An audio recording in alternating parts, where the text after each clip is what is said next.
How's it going, everyone? It's Lumity here, and today we are going to be talking about Pac-Man on the Atari 2600. Now, this Pac-Man game came out in 1982, and it was based off of the old arcade game of the same name. However, it definitely has its visual differences from the arcade game.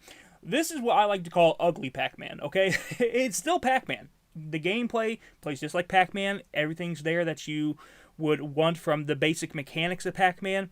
However, it's just kind of ugly. Visually, it's an ugly game. The sound design, it's kind of ugly too. But that being said, it's still Pac-Man at its core.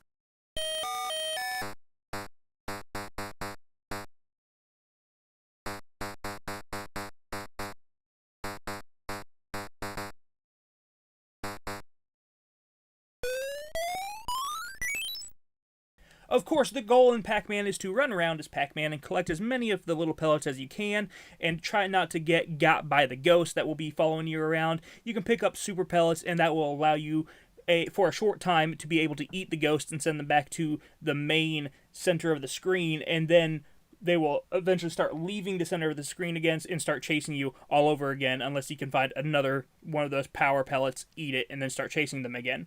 Now, the thing about this game is that those little pellets that you pick up, they don't really look like pellets in this one. They look like just blocks. They're basically just little rectangles that you pick up in this game. Even the fruit, there's no fruit in this game. The Atari version can't handle fruit, apparently. This version just has a bigger rectangle that you collect. So, yeah, no fruit in this one. No keys or anything either. Very, very basic. But, again, the main point of the game is still there. It still plays like Pac-Man. It is still Pac-Man. It's just not visually good, but you do get to run around on this basic looking screen and collect these little rectangles and try and eat the ghost. And if you collect all the pellets, you will go on to another level and you'll do the same thing all over again. And honestly, even though this game is completely hideous, even though the sound design it does not sound like the arcade at all, and I can definitely understand why people who got this back in the day would have been disappointed. However, that being said, at least it plays like Pac-Man, Pac-Man doesn't look in all the directions that he does in the other games, he can only look left and right. But that being said, the gameplay is what matters. And the gameplay is good. The gameplay is still good in this game. I played this game, and I actually lose track of time when I'm playing this game, because Pac-Man is just that fun of a game. Even the 2600 version of this game is just really that fun. And I do like that you have a couple of different difficulties in this game. You can do just the regular difficulty, and basically there's a harder difficulty that will make it so whenever you get those power pellets and the ghosts are vulnerable, those power pellets won't last as long, and that's the biggest difference between those two.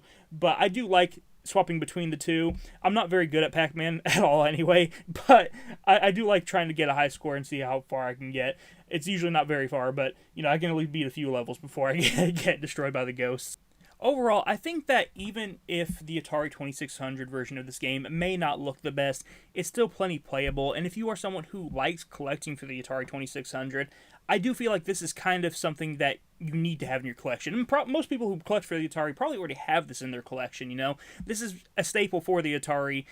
Even though it is an ugly game, it's very well known for being an ugly game, It's very well known for being, a lot of people say it's a bad game. It's honestly not a bad game. It's just ugly, right? Like, it's still a good game. It's just an ugly game. Like, the sound design is very crunchy and just gross sound.